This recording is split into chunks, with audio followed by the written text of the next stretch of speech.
শোনো, তুমি যার জন্য আজ চোখের জল ফেলছো, যার একটা মেসেজের আশায় তুমি ঘন্টার পর ঘন্টা ফোনের স্ক্রিনের দিকে তাকিয়ে থাকো, সে কিন্তু দিব্যি নাকে তেল দিয়ে ঘুমোচ্ছে।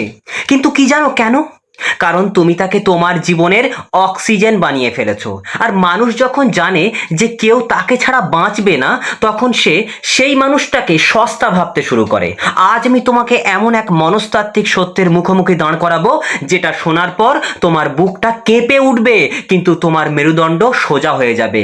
আজকের যে বিষয়টা নিয়ে আলোচনা করতে চাইছি, তাকে পাত্তা দিও না বন্ধু, তাকে পাত্তা দিও না। সে ছটফট করবে তোমার জন্য, আমি তোমাকে গ্যারেন্টি দিচ্ছি। আজকের এই কথাগুলো যদি তুমি তোমার জীবনে প্রয়োগ করতে পারো, তবে যে মানুষটা আজ তোমাকে অবহেলা করছে, কষ্ট দিচ্ছে, নরক যন্ত্রণা তুমি ভোগ করছো, সেই মানুষটাই তোমার পায়ের কাছে এসে বসবে। এটা কোনো সস্তা মোটিভেশন নয়, এটা পিওর হিউম্যান সাইকোলজি। তো চলো শুরু করা যাক আজকের পর্বের পুঙ্খানুপুঙ্খ বিশ্লেষণ। তো তোমাকে প্রথমেই দেখাবো সমস্যাটা কোথায় হচ্ছে, কেন আজ তোমাকে এই পরিস্থিতির মধ্যে দিয়ে যেতে হচ্ছে, কেন আজ তুমি এই নরক যন্ত্রণা ভোগ করছো। তুমি হয়তো ভাবছো, আমি তো তাকে এতটাই ভালোবাসি, তবে সে কেন আমাকে বুঝছে না, আমাকে বোঝার চেষ্টা করছে না। শোনো বন্ধু, ভালোবাসা দিয়ে দুনিয়া চলে না, এটা মিথ্যা কথা। ভালোবাসা দিয়ে দুনিয়া চলে না, দুনিয়া চলে ভ্যালু বা মূল্যের ওপর। তুমি নিজের অজান্তেই নিজের মূল্যটা মাটির সাথে মিশিয়ে দিয়েছো। কেন এমনটা হলো, চলো এর ব্যবচ্ছেদ করি, তোমাকে বুঝিয়ে দিই। মন খুলে শুনে নাও, কান খুলে শুনে নাও বন্ধু। প্রথমত, মানুষের একটা অদ্ভুত স্বভাব আছে, কি জানো? যে জিনিসটা সে সহজে পেয়ে যায়, মানুষ তার কদর করে না। তুমি কি কখনো রাস্তার ধারে বাতাসের জন্য কাউকে ধন্যবাদ দিয়েছো? দাওনি। কিন্তু যখন হাসপাতালে অক্সিজেনের সিলিন্ডার লাগে, তখন মানুষ লাখ লাখ টাকা খরচ করে সেই অক্সিজেন সিলিন্ডার কেনে। কেন? কারণ সেটা তখন দুর্লভ। তুমি সেই মানুষটার জন্য রাস্তার ধারের বাতাসের মতো হয়ে গেছো। সে যখনই ডাকছে তুমি হ্যাঁ বলছো, সে যখনই বিরক্ত করছে তুমি তাকে মানানোর চেষ্টা করছো। তুমি তোমার কাজ, তোমার ক্যারিয়ার, তোমার আত্মসম্মান সব কিছু বিসর্জন দিয়ে তার জন্য 24টা ঘন্টা অ্যাভেলেবেল থাকো। সাইকোলজি বলে, তুমি যখন কাউকে অতিরিক্ত গুরুত্ব দাও, তখন সেই মানুষটা অবচেতনভাবে ভাবতে শুরু করে যে তোমার হয়তো নিজের কোনো দাম নেই, তাই সে তোমাকে নিয়ে ফুটবল খেলতে শুরু করে। তুমি তাকে খেলার পাত্র বানাতে দিয়েছো বলেই তুমি আজকের এই খেলার পাত্র হয়ে গেছো। ভেবে দেখো তো, তুমি একটা দোকানে গেলে একটা জামা কিনতে, দোকানদার যদি তোমাকে বলে, স্যার এই জামাটা কেউ কিনছে না, আপনি যা দেবেন তাতেই দিয়ে দেবো জামাটা, যা দেবেন, তুমি কি সেই জামাটা কিনবে? তোমার মনে হবে জামাটার নিশ্চয়ই কোনো খুঁত আছে। আর যদি দোকানদার বলে এই মডেলটা মাত্র একটা আছে এবং এর ডিম্যান্ড খুব বেশি, তখন তুমি সেটা পাওয়ার জন্য পাগল হয়ে যাবে। তুমি কি বুঝতে পারছো আমি কি বলতে চাইছি? তুমি ওই দোকানদারের মতো হয়ে গেছো যে নিজের স্টক ক্লিয়ার করার জন্য ভিক্ষা চাইছো। দ্বিতীয়ত যে সমস্যাটা তোমার মধ্যে হয়েছে, মনস্তাত্ত্বিক ব্লুমা জেগ্রাইন একটা কথা বলেছিলেন, মানুষের মস্তিষ্ক অসম্পূর্ণ কাজকে বেশি মনে রাখে। তুমি যখন তাকে সব দিয়ে দিলে, নিজের মনের সব কথা সব উজাড় করে দিলে, তার কাছে তুমি একটা পড়া শেষ হয়ে যাওয়া বই এর মতো হয়ে গেলে। তোমার মধ্যে আর কোনো রহস্য রইল না। সে জানে তুমি তাকে কতটা ভালোবাসো, সে জানে তুমি তাকে ছাড়া কোথাও যাবে না, অর্থাৎ তার কাছে গল্পটা শেষ। আর যেখানে গল্প শেষ হয়ে যায়, সেখানে মানুষের আগ্রহও মরে যায়। অন্যদিকে সে তোমাকে পাত্তা দিচ্ছে না, এটা তোমার কাছে একটা অসম্পূর্ণ কাজ, তাই তোমার মস্তিষ্ক তোমাকে বারবার তার দিকে টেনে নিয়ে যাচ্ছে।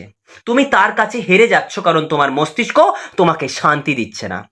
বিজ্ঞানী হেলেন ফিশারের প্রেমের ওপর অনেক অনেক গবেষণা করেছেন। তিনি দেখিয়েছেন যে প্রেমে পড়ার পর মানুষের মস্তিষ্ক ঠিক তেমনটাই ঘটে যেমনটা একজন মদ খাওয়া মাতালের ক্ষেত্রে হয়। তুমি আজ যার জন্য ছটফট করছো, সেটা ভালোবাসা নয়, সেটা আসলে ডোপামিন উইথড্রল সিনড্রোম। সে তোমাকে আগে গুরুত্ব দিত, তাই তো তুমি তাকে এত ভালোবেসেছো। তখন তোমার ব্রেনে ডোপামিন রিলিজ হতো, এখন সে গুরুত্ব দিচ্ছে না, তাই তোমার ব্রেন হাহাকার করছে। আর এই হাহাকার মেটাতে তুমি তার পায়ে পর্যন্ত ধরছো। কিন্তু মনে রেখো বন্ধু, মাতাল ব্যক্তি যেমন ড্রাগের জন্য ড্রাগ ডিলারের পায়ে ধরেও সম্মান পায় না, তুমিও তার কাছে সম্মান পাচ্ছ না। তুমি তার কাছে এখন একজন ইমোশনাল ড্রাগ অ্যাডিক্টেড ছাড়া আর কিছুই নও। আচার্য চাণক্য কয়েক হাজার বছর আগে একটা কথা বলে গিয়েছিলেন, যা আজও জীবন্ত।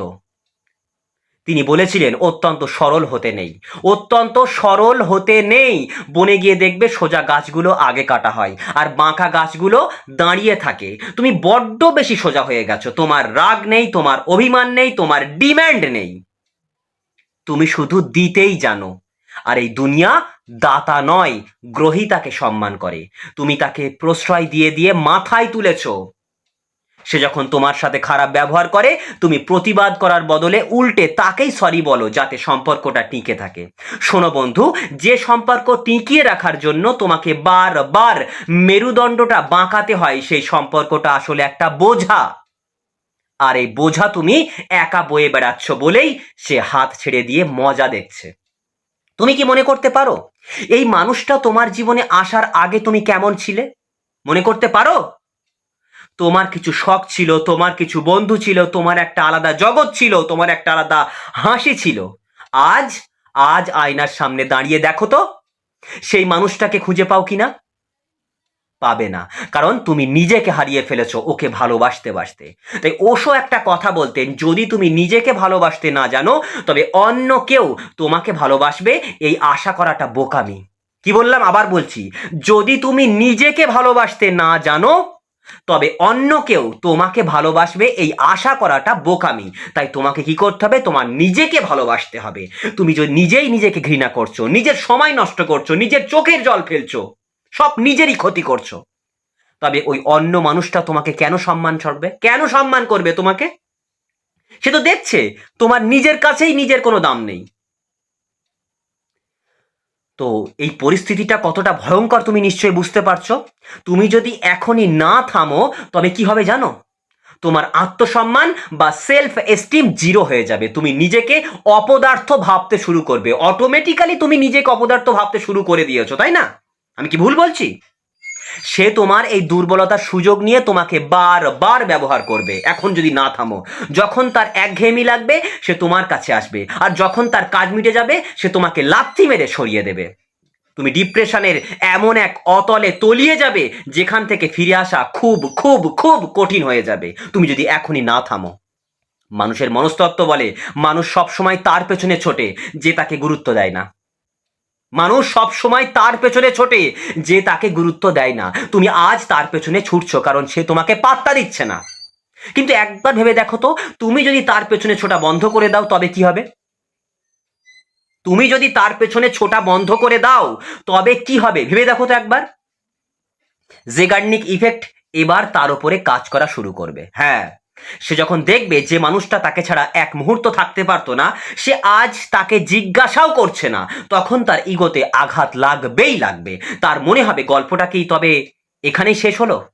সে কি অন্য কাউকে পেয়ে গেল, নাকি সে আমাকে ছাড়াই ভালো থাকতে ভালো থাকতে শিখে গেছে? এই যে অসম্পূর্ণতা তাকে পাগল করে তুলবে, তাকে পাগলের মতো করে তুলবে। কিন্তু বন্ধু, এটা করার জন্য তোমাকে ভেতর থেকে ইস্পাত হতে হবে। কি বললাম? তোমাকে ভেতর থেকে শক্ত হতে হবে, ইস্পাতের মতো হতে হবে। তোমাকে এটা বুঝতে হবে যে তাকে পাত্তা দিও না মানে শুধু চুপ করে থাকা নয়, এটা একটা মানসিক যুদ্ধ। আর এই যুদ্ধে জিততে হলে তোমাকে কিছু কঠিন কঠিন থেকে কঠিনতর পদক্ষেপ নিতে হবে। ওই মানুষটা কঠিন হয়ে গেছে, তাই ওকে গলাতে গেলে তোমাকে তার থেকেও বেশি কঠিন হতে হবে। আমি জানি তোমার মনে এখন অনেক প্রশ্ন, কিভাবে পারবো? সে যদি আমাকে চিরতরে ভুলে যায়, আমার খুব কষ্ট হচ্ছে। শান্ত হও, শান্ত হও, শান্ত হও। আমি তোমাকে দেব সেই 100% কার্যকারী সমাধান, যা শুধু তোমাকে তাকে ছটফট করাতে বাধ্য করবে না, বরং তোমার হারানো সম্মান ফিরিয়ে দেবে। আমি তোমাকে এমন কিছু সাইকোলজিক্যাল ট্রিক্স এবং রিয়েলিটি চেক দেব, যা প্রয়োগ করলে তুমি হবে আসল গেম চেঞ্জার। তুমি কি তৈরি আছো নিজের জীবনেকে বদলে দিতে? তুমি কি তৈরি আছো তাকে তার আসল জায়গাটা বুঝিয়ে দিতে? যদি তুমি তৈরি থাকো, তাহলে কথাগুলো মন দিয়ে শোনো, মন দিয়ে শোনো। তুমি কথাগুলো মন দিয়ে শোনো। তুমি যদি এই কথাগুলো মন দিয়ে শোনো তবে তুমি আর এই কান্নাকাটি করা মানুষটা থাকবে না। এবার সময় এসেছে নিজেকে নতুন করে চেনার এবং তাকে একটা চরম শিক্ষা দেওয়ার। মনে রাখবে, পৃথিবী একটা আয়নার মতো। পৃথিবী একটা আয়নার মতো। তুমি যখন নিচু হবে পৃথিবী তোমাকে আরো আরো দাবিয়ে দেবে, আর যখন তুমি মেরুদণ্ড সোজা করে বুকটা ফুলিয়ে দাঁড়াবে তখন পৃথিবী তোমার সামনে মাথা নত করবে। এবার আমি তোমাকে যে পয়েন্টগুলো বলবো সেগুলো শুধু শুনবে না, নিজের ভেতরে গেঁথে নেবে, ভিতরে কলিজায় গেঁথে নেবে। এই সাইকোলজিক্যাল এবং বাস্তবসম্মত সত্য যদি তুমি এগুলো ফলো করতে পারো, আমি তোমাকে 100% গ্যারেন্টি দিচ্ছি যে মানুষটা তোমার অভাব হাড়ে হাড়ে টের পাবে, হাড়ে হাড়ে টের পাবে। তো প্রথমত তোমাকে কি করতে হবে, নো কন্ট্যাক্ট রুল, একদম নো কন্ট্যাক্ট রুল ফলো করতে হবে, যেটা আমি প্রত্যেকটা ভিডিওতেই প্রায় বলি। এর থেকে বড় সমাধান আর কিছু হতে পারে না। সবচেয়ে বড় ভুল যেটা তোমরা করো সেটা হলো বারবার টেক্সট করা, ফোন করা। তুমি ভাবছো মেসেজ করলে সে বুঝবে তুমি তাকে কতটা ভালোবাসো। ভুল। সাইকোলজি বলছে তুমি যত বেশি যোগাযোগ করার চেষ্টা করবে সে তত বেশি তোমার থেকে দূরে পালাবে। এটা বলে the elastic band theory. Elastic band theory তোমরা নিশ্চয়ই জানো। একটা রবারকে বা একটা চামকে তুমি যত টানবে সেটা তত দূরে যাওয়ার চেষ্টা করবে, কিন্তু তুমি যদি টান ছেড়ে দাও সেটা নিজের জায়গায় চপাট করে ফিরে আসবে। তাহলে কি করতে হবে, আজ এই মুহূর্ত থেকে তাকে মেসেজ করা, তার স্ট্যাটাস দেখা, তার বন্ধুদের সাথে তার খবর নেওয়া, সমস্ত যোগাযোগ একদম বন্ধ, একদম বন্ধ করো। একে বলে ব্ল্যাক আউট। যখন সে দেখবে যে মানুষটা সকালে গুড মর্নিং আর রাতে গুড নাইট না বলে ঘুমাতে পারতো না, সেই মানুষটা হঠাৎ উধাও হয়ে কোথায় গেছে, তখন তার মস্তিষ্কে লস অ্যাভারেশন কাজ শুরু করবে। এটা হিউম্যান সাইকোলজি, ভালোভাবে বুঝতে হবে তোমাকে।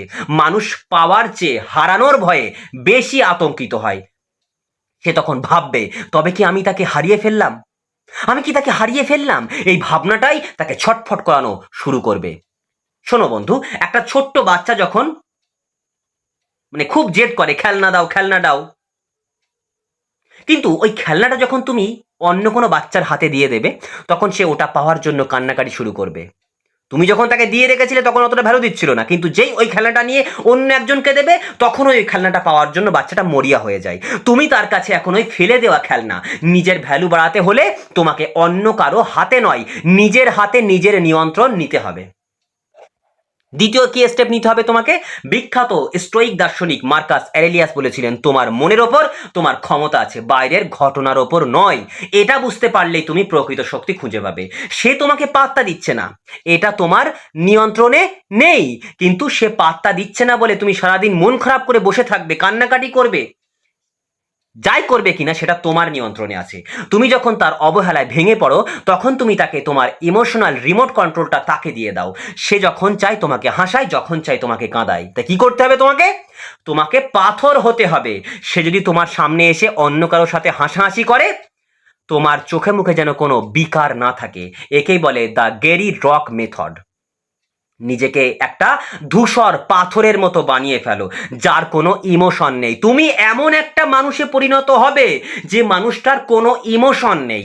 সে যখন দেখবে তার কোনো অবহেলায়, তার কোনো আঘাতে, তার কোনো কষ্টে আর তোমাকে স্পর্শ করতে পারছে না, তখন সে অস্থির হয়ে পড়বে। সে ভাববে আগে তো একটা গালি দিলেই কাঁদতো, এখন সে হাসছে কেন, এর পেছনে রহস্য কি? এই রহস্যটাই তাকে তোমার দিকে টেনে আনবে। তৃতীয় স্টেপ, অর্থনীতির একটা সোজা নিয়ম আছে, যোগান কমলে দাম বাড়ে। বাস্তব কথা বলছি, যোগান কমলে দাম বাড়ে।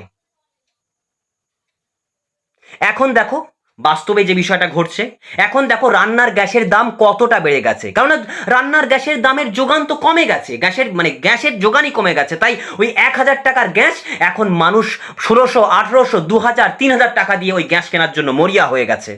তাহলে বুঝতে পারছো বিষয়টা? তাহলে যোগান কমলে দাম বেড়ে যায়, এটা তো বাস্তব রিয়েলিটির কথা বলছি। তুমি তোমার যোগানটা শূন্যে নামিয়ে আনো, শূন্যে নামিয়ে আনো। এই সময়টা নিজের পেছনে ইনভেস্ট করো। চাণক্য বলেছিলেন শিক্ষা এবং জ্ঞান হলো মানুষের শ্রেষ্ঠ সম্পদ। তুমি কি পড়াশোনা করছিলে, নাকি চাকরি খুঁজছিলে, নাকি তোমার কোনো শখ ছিল? সেই কাজে নিজেকে ডুবিয়ে দাও, নিজের জান প্রাণকে ডুবিয়ে দাও। যখন তুমি নিজের কাজে ব্যস্ত হয়ে পড়বে তখন তোমার অবচেতন মন তাকে ভুলে থাকতে সাহায্য করবে। আর যখন তোমার উন্নতির খবর, ধরা যাক তুমি একটা প্রমোশন পেলে বা সুন্দর একটা কোনো কাজ করলে বা সুন্দর একটা মানসিকতা তৈরি করলে, তার কানে যাবে, যাবেই যাবে। সে ঘাসে মুখ দিয়ে চলে না, সে তোমার খবর রাখবেই রাখবে। তখন সে আফসোস করবে। মানুষ সবসময় সফল মানুষের সাথে থাকতে চায়। তুমি যখন সফল হবে তখন সে পাত্তা দেওয়া তো দূরের কথা, তোমার সাথে একটা ছবি তোলার জন্য লাইন দেবে, লাইন তোমার জন্য চটপট করবে। চতুর্থ স্টেপ, আজকালকার প্রেম, আজকালকার প্রেমে সোশ্যাল মিডিয়া একটা বড় অভিশাপ। সে তোমাকে পাত্তা দিচ্ছে না আর তুমি স্যাড স্ট্যাটাস দিচ্ছ। সবাই আমাকে ভুলে যায়, ভালোবাসা মানেই কষ্ট। শোনো বন্ধু, এসব করা মানে নিজের দুর্বলতা সবার সামনে ঢাক ঢোল করে পিটিয়ে জানানো। এটা কোনো বুদ্ধিমত্তার কাজ নয়, বোকাদের কাজ। এটা দেখে সে করুণা করতে পারে কিন্তু ভালোবাসবে না, ভালোবাসবে না। আর করুণা দিয়ে ভিক্ষা পাওয়া যায়, সম্মান নয়। কি করবে? কোনো স্যাড পোস্ট সোশ্যাল মিডিয়ায় দেবে না। যদি দিতেই হয় তবে নিজের কোনো ভালো কাজের ছবি দাও, কোনো হাসি খুশি মুহূর্তের ছবি দাও। যদি ভেতরটা ভাঙাও থাকে, আমি জানি তোমার ভেতরটা এখন ভেঙে চুরমার হয়ে গেছে, তাও তাও তুমি এমন ছবি পোস্ট করো যেখানে তোমাকে খুব হাসি খুশি প্রাণবন্ত লাগছে। যখন সে দেখবে তুমি তাকে ছাড়া অত্যন্ত ভালো আছো, তখন তার ইগোতে বড় সড়ো একটা ভূমিকম্প হবে। সে ভাববে, আমি কি তবে তার জীবনে এতটাই নগণ্য ছিলাম যে আমার অবহেলাতেও তার কিছু যায়ও না আসেও না। এই যে অস্বস্তি তাকে বাধ্য করবে তোমার প্রোফাইল বারবার চেক করতে। আর সাইকোলজি বলে যে যত বেশি প্রোফাইল চেক করে সে তত বেশি প্রেমে পড়ে। পঞ্চম স্টেপ, ভিডিও শুরুতে তোমাকে বলেছিলাম অসম্পূর্ণ কাজ মানুষ মনে রাখে। তুমি তাকে একটা অসম্পূর্ণ গল্পের মধ্যে ছেড়ে দাও। সে যখন তোমাকে কোনো একটা মেসেজ করবে, আর করবেই করবে, এটা আমার গ্যারেন্টি, তখন সাথে সাথে রিপ্লাই দিও না, এমনকি সিন করেও রেখে দিতে পারো। সে হয়তো জিজ্ঞেস করবে কেমন আছো, তুমি 2 দিন পর রিপ্লাই দাও, ভালো, খুব ব্যস্ত ছিলাম। কেন বলো তো? ব্যাস, এই যে 2-3টে কথা, আর কিচ্ছু বলবে না। এই কেন বলো তো কথাটাই তাকে বুঝিয়ে দেবে যে তার গুরুত্ব তোমার কাছে এখন শূন্য, জিরো। সে যখন ভেবেছিল তুমি বলবে তোমায় ছাড়া ভালো নেই, তোমায় ছাড়া ভালো থাকতে পারছি না, এগুলো তুমি যখন বলবে না, সেখানে তোমার এই নির্লিপ্ততা, তোমার এই নিস্তবতা তাকে ছটফট করতে বাধ্য করবে। আর এটাকে বলে ইমোশনাল ডিটাচমেন্ট। 6 নম্বর স্টেপে তোমাকে কি করতে হবে? ওশো বলতেন একাকিত্ব। একাকিত্ব হলো নিজের সাথে থাকা, যা একটা উৎসব। আর নিঃসঙ্গতা হলো অন্যের অভাব অনুভব করা, যা একটা অসুখ। তুমি আজ অসুস্থ কারণ তুমি অন্যের অভাব অনুভব করছো। নিজেকে সুস্থ করো। যেদিন তুমি একা থাকতে শিখে যাবে, যেদিন তুমি নিজের সঙ্গ উপভোগ করবে, সেদিন পৃথিবী তোমার পেছনে ছুটবে, ছুটবেই ছুটবে। যে মানুষটা নিজের সাথে নিজে খুশি থাকতে পারে, তার একটা আলাদা আকর্ষণ বা মেরু জ্যোতি তৈরি হয়, জ্যোতি তৈরি হয়। সেই আকর্ষণে মানুষ চুম্বকের মতো টেনে টেনে আসে। তুমি যখন তাকে পাত্তা দেওয়া বন্ধ করে নিজের প্রেমে নিজে পড়বে, তখন সে তোমার সেই নতুন রূপ দেখে অবাক হয়ে যাবে আর তোমার জন্য ছটফট করতে বাধ্য হবে। বন্ধু, অনেক হয়েছে, অনেক হয়েছে। অনেক চোখের জল ফেলেছো, অনেক রাত জেগে তার ফোনের অপেক্ষায় থেকেছো। আমি জানি কোন কোন পরিস্থিতির মধ্য দিয়ে তুমি কাটিয়েছো বা এখনো কাটাচ্ছ। এবার থামো। যে তোমাকে সম্মান দেয় না, তার জন্য তোমার এক ফোঁটা চোখের জলও দামি। আমি তোমাকে আজ 100% গ্যারেন্টি দিয়ে বলছি, যদি তুমি আজ থেকে এই কথাগুলো মেনে চলো, যদি তাকে পাত্তা দেওয়া বন্ধ করে নিজের মেরুদণ্ড সোজা করো, তবে ফলাফল তুমি নিজের চোখেই দেখতে পাবে। তবে মনে রেখো বন্ধু, এটা কোনো জাদুর কাঠি নয়, এটা তোমার মনের শক্তি। তা বিষয়গুলো যা বললাম সেটা তুমি নিজেই বুঝতে পারবে। তাই আয়নার সামনে দাঁড়াও, নিজেকে বলো আমি কারোর অবহেলার পাত্র হতে জন্মাইনি। কি বলবে? আয়নার সামনে দাঁড়িয়ে নিজেই নিজেকে বলো, আমি কারোর অবহেলার পাত্র হতে জন্মাইনি।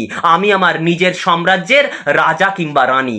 আজ থেকে আমার খুশি অন্য কারোর মেসেজ বা কলের ওপর নির্ভর করবে না। যে মানুষটা তোমাকে সস্তা ভেবেছিল, তাকে দেখিয়ে দাও তুমি কতটা দামি। তাকে ছটফট করতে দাও, তাকে বুঝতে দাও সে কি হারিয়েছে। আর তুমি তুমি নিজের লক্ষ্যে এগিয়ে যাও। মনে রাখবে, তুমি যখন নিজেকে বদলাবে, তোমার পৃথিবীও বদলে যাবে। যদি আমার এই কথাগুলো তোমার অন্ধকার মনে একটুও একটুও আশার আলো জাগিয়ে থাকে, তবে নিজেকে কথা দাও, তবে নিজেকে কথা দাও, আজ থেকে তুমি আর কাঁদবে না। আজ থেকে তুমি আর কাঁদবে না, বরং নিজেকে এমনভাবে তৈরি করবে যেন একদিন সে তোমাকে দেখে আফসোস করবে, একদিন সে তোমাকে দেখে আফসোস করবে। তুমি কি এই প্রতিজ্ঞা করতে প্রস্তুত? যদি প্রস্তুত হও তবে কমেন্টে লিখে জানাও, আজ থেকে আমি নিজের মূল্য বুঝবো। কি লিখবে কমেন্টে? আজ থেকে আমি নিজের মূল্য বুঝবো। শোনো বন্ধু, ভিডিওর একদম শেষ প্রান্তে দাঁড়িয়ে আমি তোমাকে একটা কঠিন সত্য বলে যাই। এই পৃথিবীতে আমরা কেউ চিরকাল থাকার জন্য আসিনি।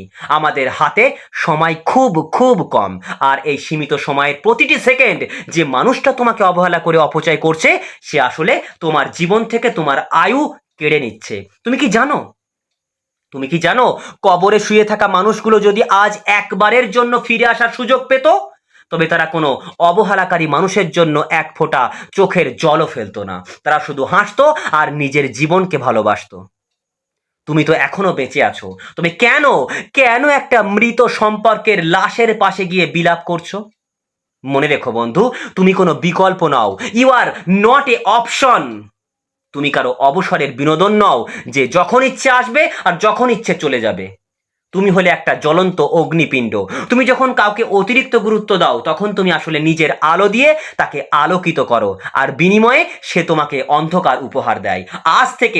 আজ থেকে সেই আলো দেওয়া বন্ধ করো, নিজেকে অন্ধকার থেকে তুলে আনো। শোনো বন্ধু, যে মানুষটা তোমাকে পাত্তা দিচ্ছে না, তাকে পাত্তা না দেওয়াটা কোনো প্রতিহিংসা নয়, এটা হলো তোমার আত্মরক্ষা। তোমার নীরবতা যেন এতটাই ধারালো হয় যে সে যখন অনেক দিন পর তোমার কথা ভাববে, তখন যেন তার বুকটা হাহাকার করে ওঠে। সে যেন বুঝতে পারে সে শুধু একজন মানুষকে হারায়নি, সে তার জীবনের সবচেয়ে বড় আশীর্বাদকে হেলায় হারিয়েছে। আজ রাতে ঘুমানোর আগে নিজের আয়নার সামনে দাঁড়িয়ে নিজের চোখের দিকে তাকিয়ে শুধু একটা কথা বলো, আমি অনেকটা পথ ভুল মানুষের সাথে হেঁটেছি, কিন্তু আজ থেকে আমি সঠিক পথে একা হাঁটতে রাজি। কোনো ভুল মানুষের সাথে থাকতে রাজি নই। চোখের জল মুছে ফেলো বন্ধু।